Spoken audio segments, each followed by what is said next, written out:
26 जनवरी 1950 में लागू हुआ। यानी 26 जनवरी 1950 के पहले का भारत कुछ और था, 26 जनवरी 1950 के बाद का भारत कुछ और है। एक ऐसी विभाजन रेखा जिसने एक लोकतांत्रिक, समावेशी, न्यायप्रिय भारत बनाने, राष्ट्र बनाने के लिए एक नया मुकाम शुरू करने की कोशिश की। आज हम आजादी के 75वें साल में जी रहे हैं।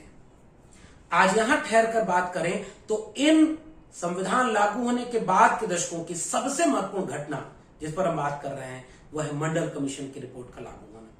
मंडल के पहले का भारत कुछ और था, मंडल के बाद का भारत कुछ और था। आज किताबों की पाठशाला के खास एपिसोड में पिछले एपिसोड से अधूरी रह गई बातों को आगे बढ़ाएंगे। इस एपिसोड में मंडल कमीशन की सिफारिशों पर बात होगी, इसलिए अगर आपने पिछली वीडियो न देखी हो तो पहले वो देखिए और फिर इस वीडियो में आपका स्वागत है।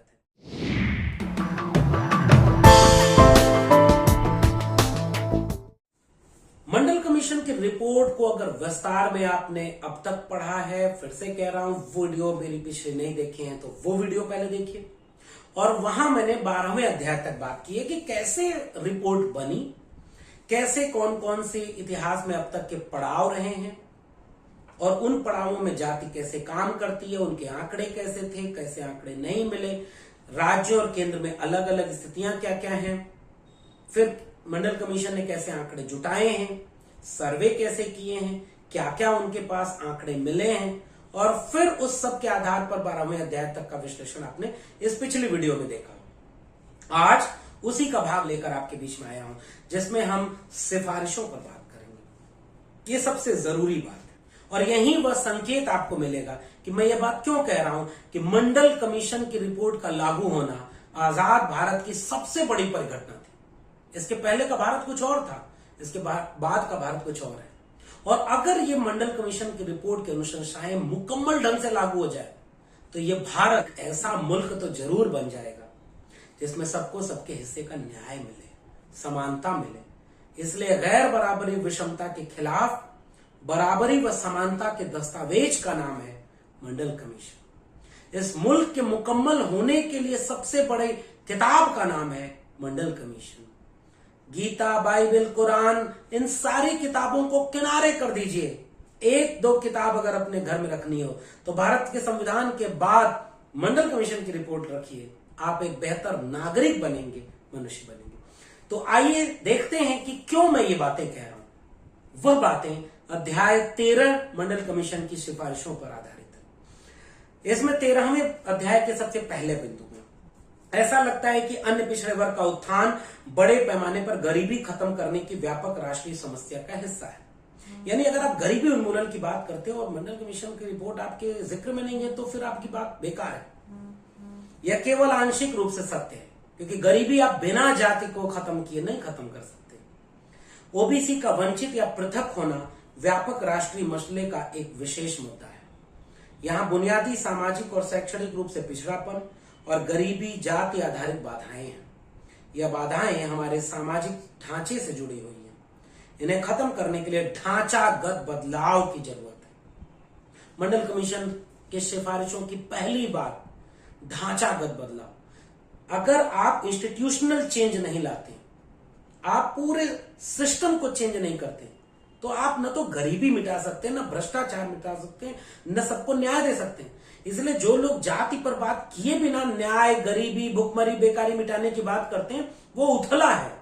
ये पहली बात कह रहे हैं, ढांचागत बदलाव, पहली सिफारिश। आरक्षण वाला बिंदु 13वें अध्याय के दूसरे पॉइंट से शुरू होता है जिसमें तमाम जो तर्क है आरक्षण विरोधी उनका जिक्र इसमें किया गया कि चंद हजार नौकरियां अगर मिल जाएंगी ओबीसी तबके को, अगर आरक्षण लागू हो जाएगा तो क्या 52% आबादी को बहुत कुछ मिल जाएगा।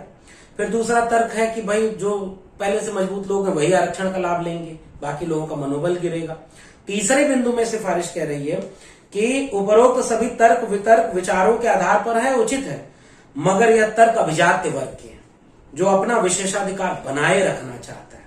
यानी ध्यान से समझिए, ये जितने आरक्षण विरोधी हैं वो मेरिट का तर्क देते हैं, कहते हैं थोड़े से लोगों को ही तो मौका मिला, आरक्षण का लाभ तो सबको मिला ही नहीं, थोड़ी से मजबूत जातियां इसका आरक्षण का लाभ लेती थी। मंडल कमीशन उसका जवाब दे चुका था, हमने पढ़ा ही नहीं इसलिए हम उनका जवाब नहीं दे पाते। आज लोग मजाक बनाते हैं, हम मजाक सहते हैं। इसको पढ़िए, अध्याय 13.3। इस तरह के सभी अन्य तर्कों का इस एक पक्षीय दृष्टिकोण है। यह तात्कालिक चिंता में उठाए गए हैं और राष्ट्रीय महत्व के व्यापक मसले को छोड़ दिया गया।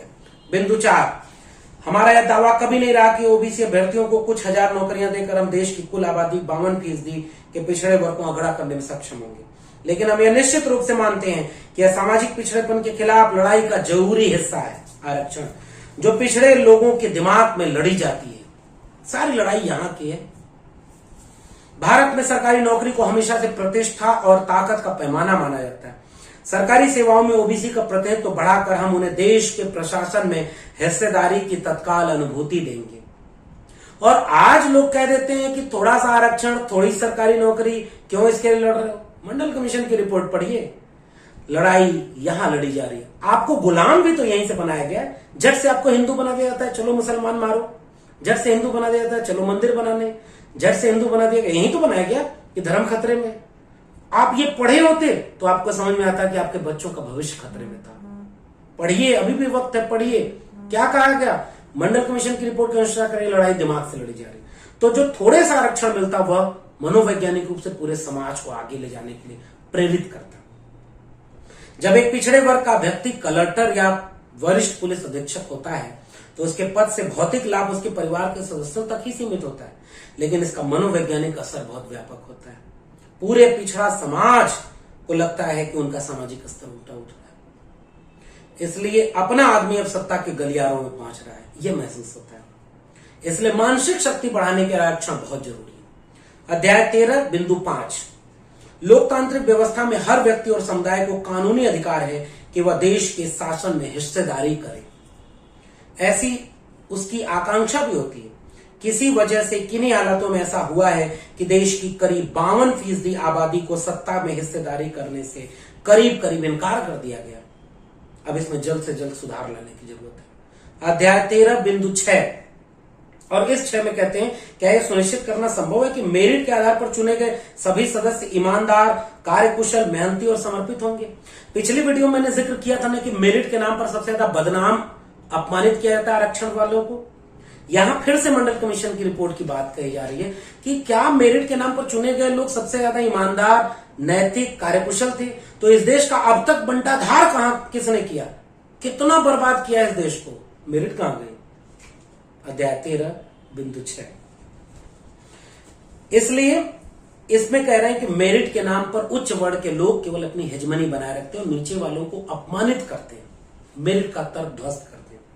7वां बिंदु, इस सच्चाई से मुंह नहीं मोड़ा जा सकता है कि आरक्षण व कल्याणकारी कदमों का लाभ ज्यादा उन लोगों को होगा जो पिछड़े समाज में ज्यादा आगे हैं। लेकिन क्या यह सार्वभौमिक लक्षण नहीं है? सभी सुधारवादी उपचार पदानुक्रम में धीरे धीरे होते हैं। सामाजिक सुधार में कोई अचानक उभार, क्वांटम जंप नहीं होता। भाई, गरीबी भी आप दूर करते हैं तो सबसे पहले किसकी गरीबी दूर होती है?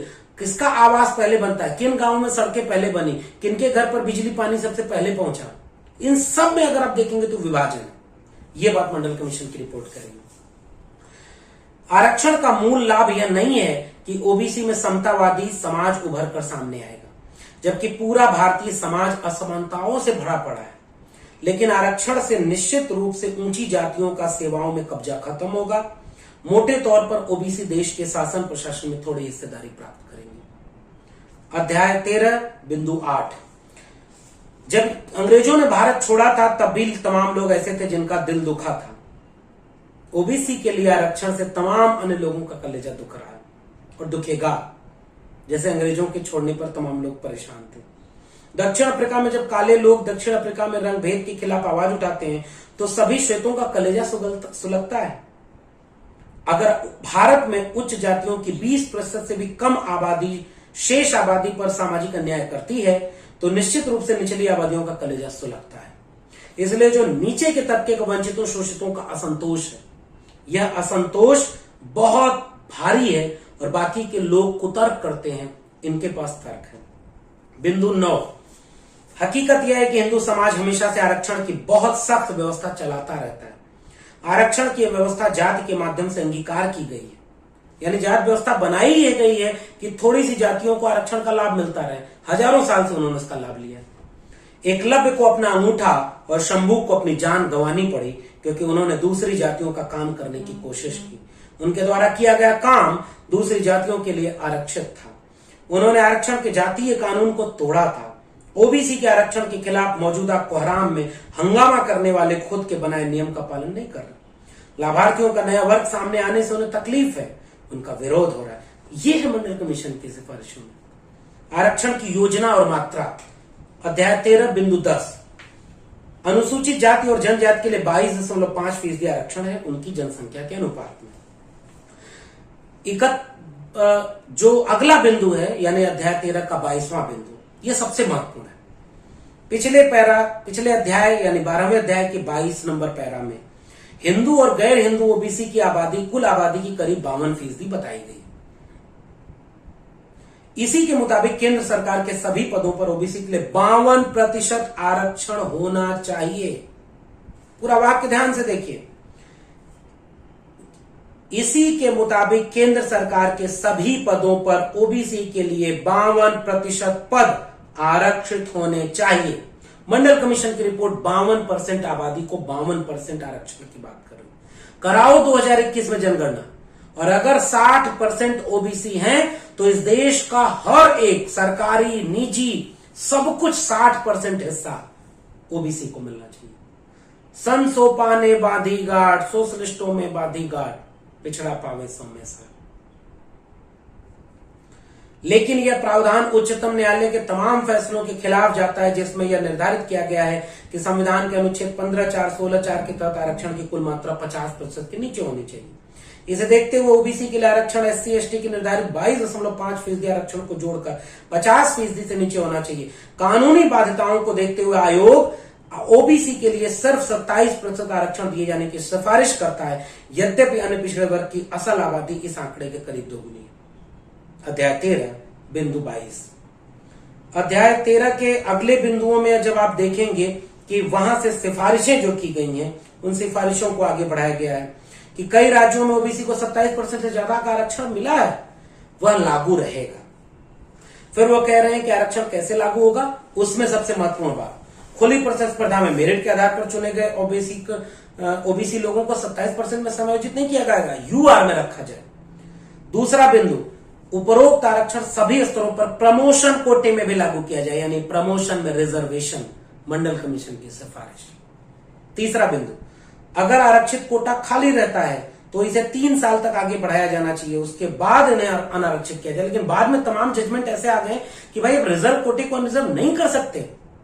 इसी का फायदा उठा करके कई आपके हजारों हजार professor, doctor, engineer, bureaucrat, IAS, PCS तमाम पदों को खत्म कर दिया गया। 3 साल तक उस पर नियुक्ति नहीं की गई, बाद में इसको यूआर करके सवर्णों को नियुक्ति कर दी गई।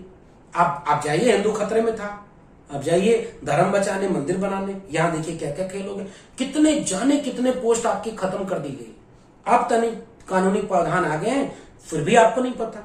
आगे वो कह रहे हैं कि इसमें रोस्टर की व्यवस्था व्यवस्थित तौर पर होनी चाहिए। आरक्षण की उपरोक्त योजना यथावत केंद्र व राज्य सरकार के सार्वजनिक क्षेत्रों के उपक्रम में भी लागू होनी चाहिए। साथ ही सभी राष्ट्रीयकृत बैंकों में भी यह प्रावधान होना चाहिए। 13वें अध्याय का 15वां बिंदु, सरकार से किसी भी तरीके से वित्तीय सहायता पाने वाले निजी क्षेत्र के सभी प्रतिष्ठानों में कर्मचारियों की भर्ती उपरोक्त तरीके से करने के लिए बाध्य किया जाना चाहिए। प्राइवेट सेक्टर में रिजर्वेशन, यानी 1 रुपया भी अगर आप सरकार का ले रहे हैं तो आप प्राइवेट सेक्टर नहीं है, आपको बाध्य करना है सरकार को कि आप रिजर्वेशन लागू करें। यहां है मंडल कमीशन, यहां है राष्ट्र निर्माण। आज आपका आरक्षण सरकारी में लागू हुआ, सारा बेच दिया निजी हाथों में, खत्म आरक्षण आपका। आप निजीकरण के खिलाफ तो बोलते नहीं है। मंडल कमीशन की रिपोर्ट पढ़ करके पूरे देश में लोगों को जागरूक करिए कि प्राइवेट सेक्टर में रिजर्वेशन की बात कर रहा है मंडल कमीशन की रिपोर्ट। 13वें अध्याय के 16वें बिंदु में सभी विश्वविद्यालय व उनसे जुड़े कॉलेजों में भी आरक्षण लागू होना चाहिए, जो नहीं हुआ था 2006 में अर्जुन सिंह ने लागू किया। पर्याप्त वैधानिक सरकार प्रावधान करे कि जो आरक्षण का नियम तोड़े उनके ऊपर कार्रवाई हो, सरकार रेगुलेशन करे। शिक्षा में क्रांति का मंडल कमीशन का सिफारिश देखिए। शिक्षा पिछड़े वर्ग की जरूरतों के मुताबिक बहुत कम है, लेकिन उन्हें वर्ग के साथ चूहा दौड़ लगाने के लिए मजबूर किया जाता है, क्योंकि उनके लिए कोई विकल्प नहीं है। शैक्षणिक सुधार पर विचार करना आयोग के कार्यक्षेत्र में नहीं है, इसलिए हम इस पर ज्यादा कुछ नहीं कह सकते। हम सिर्फ मौजूदा ढांचे में इस दर्द को कम करने के सुझाव दे सकते हैं। एजुकेशन रिफॉर्म, वो ये कह रहे हैं कि शिक्षक शुल्क में छूट, मुफ्त किताबें, कपड़े, मध्याह्न भोजन, विशेष हॉस्टल भत्ते, ये तो हैं, लेकिन अलग से ओबीसी के लिए प्रावधान किया जाना चाहिए ताकि जरूरतमंद विद्यार्थियों और परिवारों को प्रोत्साहन मिले। स्कूल छोड़ने की दर की चिंता जता रहे हैं और इसकी दो वजह बता रहे हैं कि सामाजिक और सांस्कृतिक रूप से दबे कुचले समाज हैं, इसलिए उन्हें स्कूल जाने की प्रेरणा सामान्यतः नहीं मिलती। दूसरे, इनमें से ज्यादातर विद्यार्थी बहुत गरीब परिवारों से आते हैं और उनके माता पिता उन पर दबाव बनाने को बाध्य होते हैं कि वे बहुत कम उम्र में उनके काम में हाथ बटाएं, शिक्षा से दूर हो जाते हैं। सांस्कृतिक माहौल एकदम शिक्षा विरोधी है पिछड़े समाज में, इसलिए पहला सुझाव प्रौढ़ शिक्षा सभी गांव गांव में होनी चाहिए। यानी जब तक आप परिवार को शिक्षित नहीं करेंगे, वो अपने बच्चों की शिक्षा को लेकर के जागरूक नहीं होंगे। फिर वो रामलला हम आएंगे, मंदिर वहीं बनाएंगे, चला जाएगा आपका बच्चा। वो हनुमान चालीसा कराएगा, राम कृष्ण का जाप कराएगा, वो जन्माष्टमी मनाएगा, वो परशुराम को याद करेगा, वो सत्यनारायण भगवान की कथा करेगा, क्योंकि परिवार सांस्कृतिक तौर पर मजबूत नहीं। मंडल कमीशन कह रहा परिवार में प्रौढ़ शिक्षा होनी चाहिए। माँ बाप दादा दादी पढ़ेंगे, फिर बच्चे को पढ़ाएंगे। प्रौढ़ शिक्षा, सरकारी हॉस्टल की व्यवस्था, ओबीसी विद्यार्थियों के लिए अलग से सरकारी हॉस्टल की व्यवस्था जिसमें तमाम सुविधाएं हों, और यह सबसे जरूरी है आवासीय स्कूल बनाए जाएं ताकि ये बच्चे परिवार में और गांव में माहौल ठीक नहीं होता, इसलिए आवासीय स्कूलों में रहकर अच्छी तालीम पाएं, तब ओबीसी समाज में सुधार होगा। कुल मिलाकर शिक्षा बदलाव का सबसे बड़ा वाहक है। पिछड़े वर्ग को शिक्षित करना सबसे बेहतरीन उपाय है जिसके माध्यम से वे अपनी छवि और सामाजिक दर्जा सुधार सकते हैं। ओबीसी हमारी शैक्षणिक व्यवस्था की सबसे ज्यादा फिजूल खर्ची को वहन नहीं कर सकते। ऐसे में यह बहुत जरूरी है कि उनकी शिक्षा बहुत ज्यादा व्यावसायिक प्रशिक्षण की ओर झुकी हुई हो। व्यावसायिक शिक्षा की बात, आरक्षण से शिक्षित ओबीसी का एक बहुत छोटा हिस्सा ही नौकरी में जा सकता है। शेष को व्यावसायिक कुशलता यानी ट्रेनिंग दी जाए जिसका फायदा उठा सके। यह शिक्षा कुछ वर्ष का निवेश है। राष्ट्र यह काम करे। राष्ट्र आज सारा निजी तुम बेच रहा है। नई शिक्षा नीति के नाम पर आपके बच्चों का भविष्य बर्बाद कर दिया गया। आप पिछड़े समाज के लोगों, आपने मंडल कमीशन की रिपोर्ट नहीं पढ़ी, इसलिए आपके अपने बच्चों का भविष्य बर्बाद होने दिया। अगला बिंदु, वैज्ञानिक तकनीक व प्रोफेशनल इंस्टीट्यूट खोले जाएं जिसमें पिछड़े वर्ग के लोगों को टेक्निकल नॉलेज की बात की जाए। वो सरकार खोले। आज प्राइवेट हाथों में, और आप पढ़ ही नहीं पाएंगे। आप बीएड बीटीसी का हर्ष पता है आपको? पॉलिटेक्निक की स्कूल कहां गए पता है आपको? सब खराब हो गए, सब खत्म हो गए, रोजगार नहीं मिला। प्रोफेशनल एजुकेशन को प्राइवेट हाथों में भेज दिया गया। फिर वो कह रहे हैं कि कैसे आरक्षण हर जगह लागू हो, विशेष कोचिंग की सुविधा हो, फॉलो अप कार्रवाई सरकार करेगी। ये सब काम सरकार का है। फॉलो अप करे कि हर साल में वो आगे कह रहे हैं कि अगर कोई बच्चा फेल हो रहा है, किसी बच्चे को कम नंबर मिल रहा है, तो उस बच्चे को निकालो मत। अभी को कमेटी की रिपोर्ट आई है कि आईआईटी, आईआईएम, मेडिकल में एससी एसटी ओबीसी बच्चे 60 से 80% तक ड्रॉप आउट हो जा रहे हैं, फेल हो जा रहे हैं, निकाल दिए जा रहे हैं, रैगिंग का शिकार हो रहे हैं, रोहित वेमुला बन रहे हैं, पायल तड़वी बन रहे हैं। वो कह रहे हैं फॉलो अप करिए, और अगर आपका सिस्टम सही काम नहीं कर रहा है तब बच्चों का नंबर कम मिल रहा है, उनको ड्रॉप आउट नहीं होना, उनको फेल नहीं करना। अभी तो पहली पीढ़ी में आए हैं, उनको सरकार मदद करे। ये मंडल कमीशन की रिपोर्ट एजुकेशन रिफॉर्म की बात कर रही थी। आपने कभी पढ़ा ही नहीं, आप आरक्षण लेके गाते रहे। आगे देखिए वित्तीय सुधार के लिए क्या करें। पुश्तैनी काम करने वाले लोगों के लिए ये कह रहे हैं कि बाजारीकरण, नव उदारवाद आने से पुश्तैनी हाथ बेरोजगार हो गए, उनके पेशे की जगह मशीन ले ली, तो ये सारे लोग बेरोजगार हो गए। इसके लिए कुछ नहीं किया। बड़े बड़े उद्योग लाने के साथ साथ छोटे उद्योगों की स्थापना राज्य सरकार करे ताकि ओबीसी जातियां जो पुश्तैनी काम कर रहे हैं, बढ़ई, मोची, कुमार, दुआर, नाई, मल्ला, निषाद, तमाम जातियां जो हाथ से काम करती हैं, कमेरा जातियां, उनको सरकार संरक्षण दे, छोटे व्यवसायों में निवेश करे। आज क्या हो रहा है? अंबानी अडानी के हाथ में सारा व्यवसाय बेच दिया गया। यह मंडल कमीशन की रिपोर्ट। इकोनॉमिक रिफॉर्म, पेशेगत समूहों और सरकारी समितियों का निर्माण, वित्तीय निगमों की आवश्यकता, वित्तीय निगमों की स्थापना करे, उन्हें सबको पैसा दे। राज्य सरकार, केंद्र सरकार इन छोटे छोटे हस्तशिल्प, कुटीर उद्योग वाले कमेरा जात के ओबीसी और एससी एसटी को भी पैसा दे कि वित्तीय निगमों से वो पैसा लें, छोटे छोटे उद्योग करें, ताकि एक डिसेंट्रलाइज एम्प्लॉयमेंट भी जनरेट हो और पुश्तैनी पेशे मजबूत हो। एजुकेशन रिफॉर्म के साथ एम्प्लॉयमेंट रिफॉर्म की बात, इकोनॉमिक रिफॉर्म की बात मंडल कमीशन में। ढांचागत बदलाव की बात कर रहे हैं कि आरक्षण तो केवल दर्द की दवा है, बीमारी का इलाज नहीं है। इसलिए वो कह रहे हैं कि सरकारी रोजगार और शिक्षण संस्थानों में आरक्षण के साथ सभी संभव वित्तीय सहायता तब तक सिर्फ दर्द घटाने की औषधि साबित होगी जब तक कि पिछड़ेपन की समस्या जड़ से खत्म न की जाए। बड़े पैमाने पर छोटे भूमि धारक, जोतदार, कृषि श्रमिक, गांवों में काम चलाऊ कारीगर, अकुशल श्रमिक आदि अनुसूचित जाति, अनुसूचित जनजाति और पिछड़े वर्ग के होते हैं। सामाजिक परंपराओं के अलावा साधन संपन्न उच्च कृषकों की प्रभुता की वजह से मुख्य रूप से कर्ज देने, जमीन का छोटा टुकड़ा पट्टे पर देने और घर के लिए जमीन मुहैया कराने और झोपड़ियां डालने के लिए जमीन देने से गरीब किसानों से औपचारिक बंधन बन जाते हैं। नौकरशाही का बड़ा तबका शीर्ष किसानों से जुड़ा होता है और वर्ग व जातीय जुड़ाव के कारण सरकारी कामकाज करने वालों के साथ संबंध बन जाते हैं। और इस तरह जो छोटे किसान, मजदूर, इन पर जो ताकतवर तबका है उसका कब्जा बन जाता है और वो एकदम कमजोर तबका है, दलित, पिछड़ा, आदिवासी तीनों। उसके लिए वो क्या कह रहे हैं कि इसलिए उत्पादन के साधनों पर एकाधिकार जो बन गया है उसके कारण उच्च जातियां हेरफेर करने में कामयाब हो जाती हैं और पिछड़े वर्ग के लोग अपने हितों के खिलाफ काम करने को मजबूर हो जाते हैं। आज भी तो कर रहे हैं, संघ में बैठे हुए हैं। इस तरह मौजूदा उत्पादन संबंधों को क्रांतिकारी भूमि सुधार करके तोड़े बगैर वंचित तबके की निर्भरता प्रभुत्व संपन्न उच्च जाति के लोगों पर बनी रहेगी और यह अनिश्चित काल तक जारी रहेगी। अध्याय 13 बिंदु 33, लैंड रिफॉर्म अगर नहीं होगा तो जो उत्पादन संबंध है, जो जमीन पर रिश्ता है, वह नहीं बदलेगा और वह जब तक नहीं बदलेगा तब तक इस देश का आमूलचूल बदलाव नहीं हो सकता, न्याय नहीं हो सकता। यह मंडल कमीशन की रिपोर्ट। इसलिए लैंड रिफॉर्म की बात करते हैं जो कह रहे हैं केरल, पश्चिम बंगाल, कर्नाटक में कहीं कहीं हुई, पश्चिम उत्तर प्रदेश थोड़ी बहुत हुई, लेकिन अब तो लैंड रिफॉर्म की बात ही नहीं की जा रही। अब तो 3 कृषक कानून बना करके सब खेती को, मंडी को, उत्पादन को सब बेच दो निजी हाथों में। अरे ये देश बर्बाद हो रहा है। दलित, पिछड़े, आदिवासी, कमेरा जात के लोग 90% हैं। इन किताबों को घर घर पहुंचाइए, लोग समझें, तब जाकर के इस देश को बचा पाएंगे। नहीं तो कोई ओबीसी बन के प्रधानमंत्री बनेगा, मंत्रिमंडल बनाएगा और कहां मंडल कमीशन की रिपोर्ट लागू करेगा? कराए भूमि सुधार पूरे भारत में? कभी नहीं कराएगा। वो तो 3 कृषक कानून बना के अंबानी अडानी के हाथों में पूरे खेती किसानी को बेच रहा है। मजदूरों के कानून बनाकर मजदूरों को बर्बाद कर दिया।